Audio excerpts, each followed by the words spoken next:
ഇവനെ കാണുമ്പോൾ ഇപ്പം നമുക്ക് നല്ലൊരു വെൽക്കാട് വന്നു തന്നു. അവൻ്റെ കള്ളം നോട്ടത്തിൽ നല്ല ചിരിയൊക്കെ ചിരിച്ച് വാടാ മോനെ എന്നൊക്കെ പറഞ്ഞാൽ വീട്ടിലേക്ക് വിളിച്ചോ കയറ്റുമൊക്കെ ചെയ്യും. ചെറുക്ക് അഗ്രഷൻ കാര്യങ്ങളൊക്കെ ഉണ്ടോ ചോദിച്ചാൽ ചെറിയ അഗ്രഷൻ കാര്യങ്ങളൊക്കെ ഉണ്ട്. നമ്മൾ വേറെ ഒന്നല്ല കേട്ടോ. പിന്നെ ബാക്കിലെ കാലിൽ പണ്ടൊരു സർജറി കഴിഞ്ഞിട്ടുള്ളത് കൊണ്ട് തന്നെ അതുപോലെ ചെറിയൊരു പേടിയുണ്ട്. ബാക്കിലെ കാലിലേക്ക് നമ്മൾ അറിയാൻ ടച്ചൊക്കെ ചെയ്ത് കഴിഞ്ഞാൽ നമുക്ക് നല്ലൊരു കടി കിട്ടും. ആ കടി നമ്മുടെ കൈയൊക്കെ ഒടിയും. വേറെ വല്ല അഗ്രഷൻ ഒന്നും ഇവനില്ല. ചെറുതായിട്ട് അഗ്രഷൻ കാര്യങ്ങളൊക്കെ ഉണ്ട്. ഇവനെ വീട്ടിലുള്ള ആറെടുത്തതിന് ഒരു പ്രശ്നമുണ്ട്. അവരെല്ലാവരുടെ അടുത്തും നല്ല ഫ്രണ്ട്ലിയാണ്. പ്രത്യേകിച്ച് എടുത്ത് പറയണം തന്നെ വീട്ടിൽ 2 പിള്ളേരുണ്ട്. ആ 2 പിള്ളേരുടെ കൂടെയാണ് ഫുട്ബോൾ കളിക്കാനും അവരുടെ കളിക്കാനും ഒക്കെ അവൻ കൂടും. അത്ര ഫ്രണ്ട്ലി ആയിട്ടാണ് അവരെ പാരൻസ് എടുത്ത് വളർത്തേക്കുന്നത്. എടുത്ത് പറഞ്ഞവൻ്റെ പാരൻസിനെ കുറിച്ച് പറഞ്ഞു കേട്ടോ.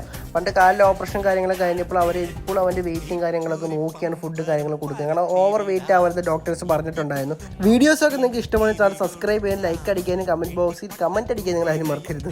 ബാറ്റിംഗ് ടൈമിൻ്റെ ഇടയ്ക്ക് ചെറുതായിട്ട് ചെറുക്ക് അഗ്രഷനൊക്കെ കാണിച്ചു. ആ സമയത്ത് കറക്റ്റ് ആ ചേട്ടന്മാർ ഞങ്ങളുടെ അടുത്ത് ഞങ്ങളെ ഹെൽപ്പൊക്കെ ചെയ്തായിരുന്നു. അപ്പോൾ എന്തായാലും നിങ്ങൾ ഡോഗ്സിന് നല്ലൊരു ഗ്രൂമിങ് കൊടുക്കാൻ നിങ്ങൾ ആഗ്രഹിക്കുന്നുണ്ടെങ്കിൽ ഞങ്ങൾ കോൺടാക്ട് ചെയ്യുക. അപ്പോൾ എന്തായാലും എല്ലാവർക്കും ബൈ.